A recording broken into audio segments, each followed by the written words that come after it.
International space station নামে পরিচিত এই উপগ্রহটি মানব সভ্যতার অন্যতম অর্জনের একটি। ১৯৯৮ সালে বায়ুমণ্ডলের বাইরে নির্মাণ কাজ শুরু হওয়ার পর এই উপগ্রহটি গত প্রায় ২২ বছর ধরে বিজ্ঞানীদের বিভিন্ন গবেষণায় সহায়ক ভূমিকা পালন করে আসছে। পৃথিবীকে কেন্দ্র করে ঘুরতে থাকা এই উপগ্রহটি ভূপৃষ্ঠ থেকে প্রায় ৪২০ কিলোমিটার উপরে অবস্থান করে। তুলনার জন্য বলা যায় ভূপৃষ্ঠ থেকে চাঁদের দূরত্ব ৩,৮৪,০০০ কিলোমিটারের চেয়েও বেশি। ১২,০০০ কোটি ডলারের চেয়েও বেশি ব্যয় এই নির্মিত এই উপগ্রহটি আধুনিক যুগের সপ্ত আশ্চর্যের একটি আখ্যা দেয়া যেতে পারে। মহাকাশে নভোচারীদের বসবাসের সুযোগ করে দেওয়া এই উপগ্রহটি সম্পর্কে আপনাদের জানাতে আজকের এই ভিডিওটি তৈরি করা হয়েছে। প্রিয় দর্শক, চলুন তবে আর দেরি না করে স্বপ্নজালের এই ভিডিওতে ইন্টারন্যাশনাল স্পেস স্টেশন সম্পর্কে বিস্তারিত জেনে আসি। ভিডিওটি শুরু করার আগে যারা এখনও চ্যানেলটিকে সাবস্ক্রাইব করেননি, সাবস্ক্রাইব করে পাশে থাকা বেল আইকনটি বাজিয়ে দিবেন। ইন্টারন্যাশনাল স্পেস স্টেশনকে সংক্ষেপে আইএসএস বলা হয়। আইএসএস এর পুরো নির্মাণ কাজ করা হয়েছিল বায়ুমণ্ডলের বাইরে। ১৯৯৮ সালের নভেম্বরে শুরু হওয়া এই কাজটি শেষ হয় গিয়ে ২০০০ সালের নভেম্বর। আইএসএস হল আন্তর্জাতিক সহযোগিতার একটি প্রধান উদাহরণ। কেননা আইএসএস এর নির্মাণ কাজের জন্য ৫টি দেশের মহাকাশ সংস্থা তাদের সঙ্গে কাঁধ মিশিয়ে কাজ করেছিল। মার্কিন যুক্তরাষ্ট্রের নাসা, রাশিয়ার রসকসমস, ইউরোপের ইসে, জাপানের জাক্সা এবং কানাডার সিএসএ এই ৫টি সংস্থার ব্যানারে সে সময় হাত লাগিয়েছিল। যুক্তরাষ্ট্র, Russia, Japan, Canada, Belgium, Brazil, Denmark, France, Germany, Italy, Netherlands, Norway, Spain, Sweden এবং সুইজারল্যান্ড। আগেই বলেছি, আইএসএস প্রায় ৪২০ কিলোমিটার গড় উচ্চতায় প্রতি ৯০ মিনিটে পৃথিবীকে নির্দিষ্ট একটি কক্ষপথে প্রায় ২৮,০০০ কিলোমিটার প্রদক্ষিণ করে। যদি ইন্টারন্যাশনাল স্পেস স্টেশনে কোনো রকম ত্রুটি দেখা দেয়, তখন মহাকাশচারীরা বিশেষ প্রতিরক্ষা স্যুট পরে মহাকাশে ঘুরে বেড়ান। উদ্দেশ্য অবশ্য ভ্রমণ করা নয়, ত্রুটি মেরামত করা। গত ২ বছরে এই স্পেস স্টেশনে বসবাসকারী নভোচারীরা প্রায় ২ শতাধিক ত্রুটি সফলভাবে সম্পন্ন করেছেন। আইএসএসে সাধারণত ৬ জন নভোচারী নিয়ে মহাকাশচারীর একটি দল থাকে। আইএসএস এর ভিতরে প্রতিটি নভোচারীর একটি ব্যক্তিগত ঘুমের জায়গা থাকে, যা ক্রু কোয়ার্টার নামে পরিচিত। এই এলাকায় স্লিপিং ব্যাগ, ব্যক্তিগত স্টোরেজ, এমনকি পরিবার এবং বন্ধুদের সাথে যোগাযোগ রাখার জন্য একটি কম্পিউটার থাকে। মহাকাশে স্বাস্থ্যবিধি বজায় রাখা অত্যন্ত গুরুত্বপূর্ণ। এজন্য আইএসএস এ নভোচারীদের খাবার বিশেষভাবে প্রস্তুত এবং প্যাকেজ করা হয়। মহাকাশচারীরা পরিচিত আরামদায়ক খাবার থেকে শুরু করে আন্তর্জাতিক রন্ধন প্রণালী পর্যন্ত বিভিন্ন ধরনের খাবার উপভোগ করে। তাছাড়াও তাদের স্বাস্থ্য এবং মনোবল বজায় রাখতে প্রতিদিন ২ ঘন্টা বাধ্যতামূলক বিভিন্ন ধরনের ব্যায়াম করতে হয়।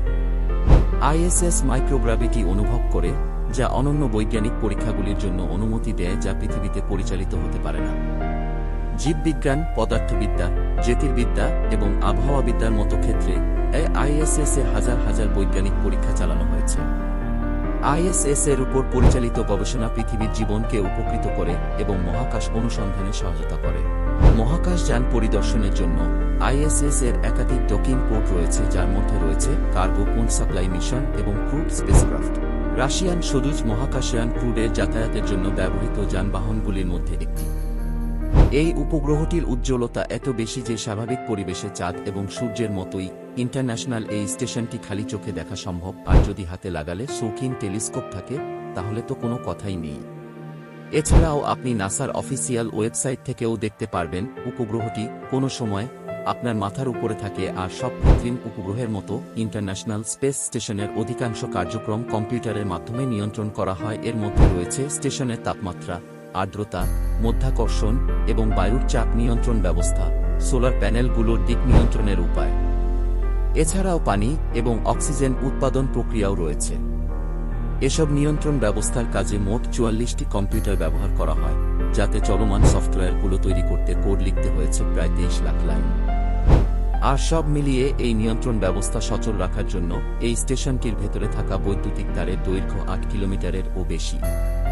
এতে সরবরাহকৃত বিদ্যুৎ উৎপন্ন হয় স্টেশনটির বাইরে অবস্থিত ৮টি সোলার প্যানেলের মাধ্যমে, যেগুলো ৭৫ থেকে ৯০ কিলোওয়াট পর্যন্ত বিদ্যুৎ উৎপন্ন করতে পারে।